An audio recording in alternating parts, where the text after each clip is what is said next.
उसके आदमी पर छींटा दिया तो वह उठकर बैठ गया और बोला कि आज मैं तो बहुत सोया।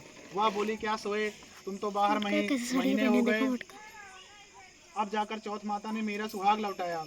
तब उसने कहा कि जल्दी से माता का पूजन करो। तब चौथ की कहानी सुनी, करवा का पूजन किया तो प्रसाद खाकर दोनों पति पत्नी चौपड़ खेलने बैठ गए।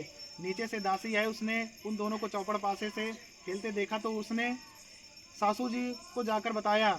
तब से सारे गांव में यह बात प्रसिद्ध होती गई कि सब स्त्रियां चौथ का व्रत करें तो सुहाग अटल रहेगा। जिस तरह से साहूकार की बेटी का सुहाग दिया, उसी तरह से चौथ माता सबको सुहागिन रखें। यही करवा चौथ के उपवास की सनातन महिमा है। करवा चौथ व्रत कथा 2।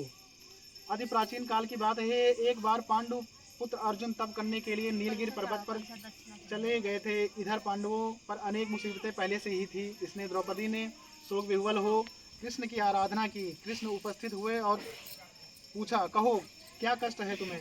प्रभु, द्रौपदी ने हाथ जोड़कर कहा, मुझे क्या कष्ट है, आप तो स्वयं जानते हैं, आप तो अंतर्यामी हैं, मुझे कष्टों के बोझ से विह्वल कर दिया है। क्या कोई ऐसा उपाय है जिससे इन कष्टों से छुटकारा मिल सके।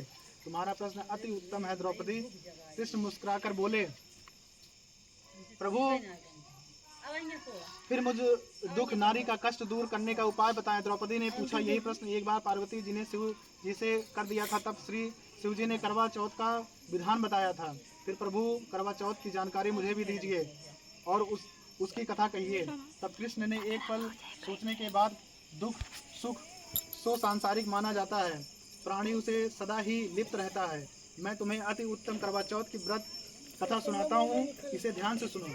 प्राचीन काल में गुणी विद्वान धर्मपरायण एक ब्राह्मण रहता था।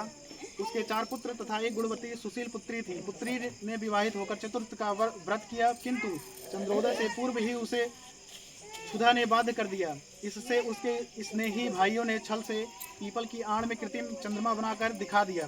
लड़की ने अर्धदेह भोजन कर लिया। भोजन करते ही उसके पति की हृदय गति बंद हो गई। उसके दुखी हो उसने अन्न जल त्याग दिया। उसी रात्र में इंद्राणी भू विचरण करने आई। ब्राह्मण पुत्री ने उससे अपने दुख का कारण पूछा। इंद्राणी ने बताया, तुम्हें करवा चौथ व्रत में चौथ दर्शन से पूर्व भोजन कर लेने से यह कष्ट मिला है।